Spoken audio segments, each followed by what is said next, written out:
Francisco, o que se pode concluir desta sondagem da Marktest é que depois da moção de censura o único realmente penalizado foi Francisco Louçã. Acabou por ser, do ponto de vista prático, se tivermos em conta aquelas que são as intenções de voto nos partidos, ela foi neutra, como aliás hoje diz no Diário Económico Paulo Pedroso. Porquê? Porque o José Sócrates não foi penalizado, antes pelo contrário, o PS consegue subir 2,8% entre janeiro e fevereiro, e por outro lado o Bloco de Esquerda também acabou por não ser penalizado, aguentou-se nos 6%. O líder do Bloco de Esquerda, Francisco Louçã, esse sim é penalizado e tem uma enorme queda, tendo em conta aquilo que tem sido o seu comportamento. Deixa de ser o terceiro líder partidário mais popular e é ultrapassado por Jerónimo de Sousa. Tem apenas atrás de si José Sócrates, que está, como sabemos, num momento de grande dificuldade na governação. Portanto, do ponto de vista da moção de censura, aquilo que acontece é que não penalizou nem o Governo nem o Bloco de Esquerda.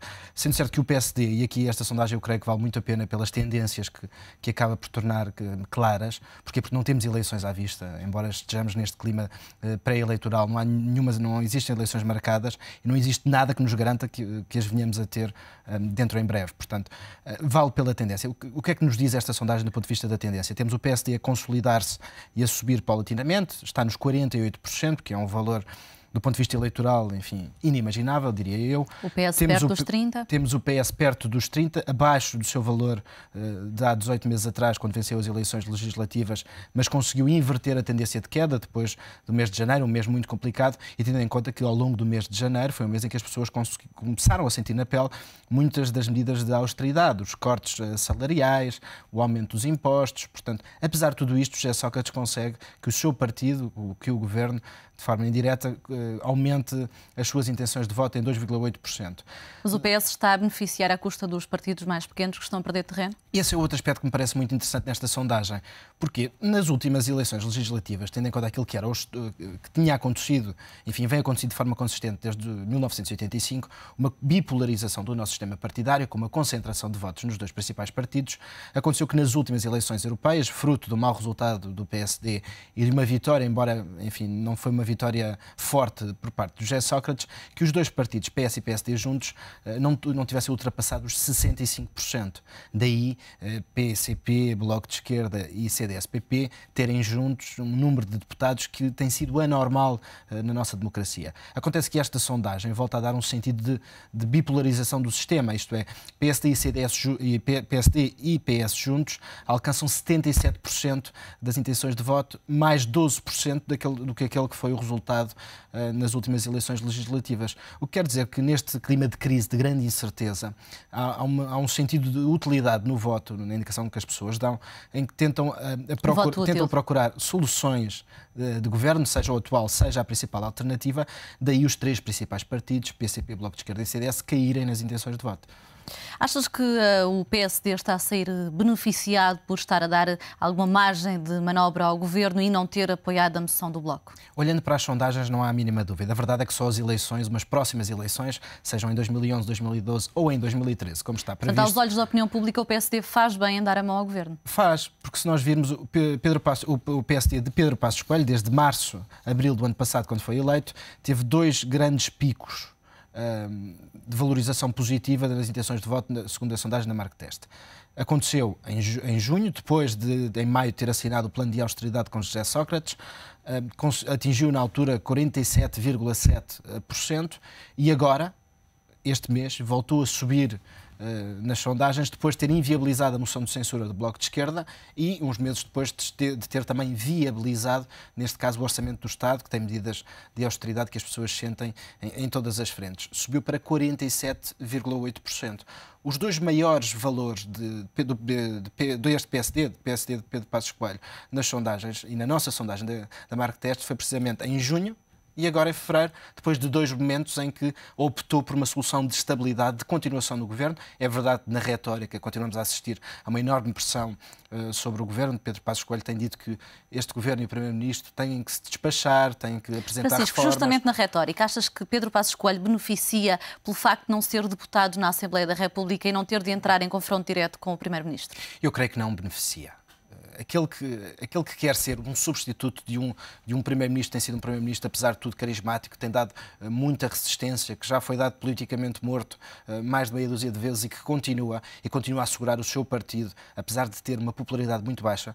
Apenas 18% dos inquiridos têm do primeiro-ministro uma opinião positiva, é o segundo valor mais baixo desde 2005. A verdade é que o Partido Socialista está a aproximar-se dos 30% e conseguirá, creio eu, dizem todos os politólogos também, com este desgaste do Bloco de Esquerda em torno da moção de censura e com esta radicalização do discurso do Bloco de Esquerda, ir buscar alguma percentagem de votos ao Bloco de Esquerda, que nas últimas eleições, com um discurso, apesar de tudo, mais moderado, conseguiu desgastar um pouco pela esquerda. Foi uma má estratégia de Francisco Louçã esta moção? Tudo indica que foi uma má estratégia, acima de tudo porque não foi consequente. Uma moção de censura, para atingir o seu objetivo, tem que deitar abaixo o governo, e esta não conseguiu deitar abaixo o governo. E apresentar uma moção de censura e 48 horas depois dizer que afinal ela é contra o governo, mas também é contra a oposição.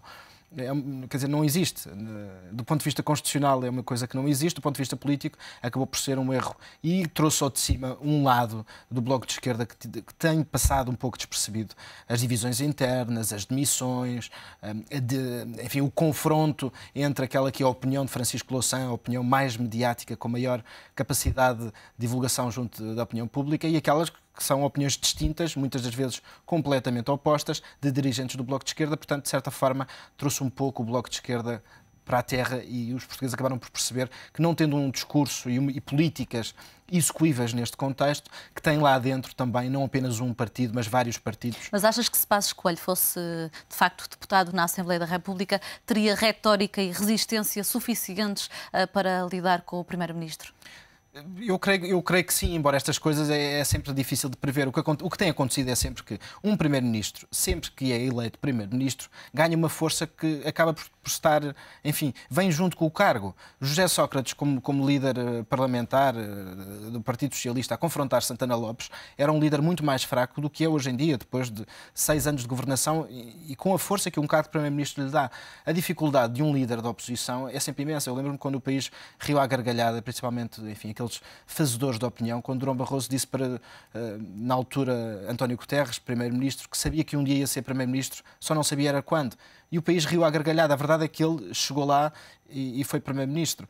Portanto, há sempre uma enorme dificuldade do líder da oposição para, no Parlamento, se conseguir impor, embora, se nós olharmos, enfim, para aqueles que têm sido os últimos primeiro-ministros do PSD, apenas Cavaco Silva acabou por não estar no Parlamento. Ele ganhou o PSD em maio de 1985, provocou eleições em 87 e entrou diretamente em 85, em outubro de 85, depois de ter ganho o PSD em maio de 85, e entrou diretamente para o cargo de primeiro-ministro. Francisco, outro dado a retirar desta sondagem é que a imagem dos políticos continua a degradar-se, em particular a imagem do primeiro-ministro, que, apesar da resistência, 70% dos inquiridos têm opiniões desfavoráveis sobre José Sócrates. Em contrapartida, Cavaco Silva é até agora o mais estável do ponto de vista da opinião pública. Faz parte também do cargo. Cavaco Silva, aliás, não sofre nenhuma alteração entre janeiro e fevereiro. Há um pouco a expectativa, o país está expectante para ver, depois daquele discurso da noite eleitoral, um discurso, enfim, muito rancoroso e com muitos ataques, aquilo que dirá o presidente Cavaco Silva e não o candidato que tinha acabado de vencer as eleições presidenciais.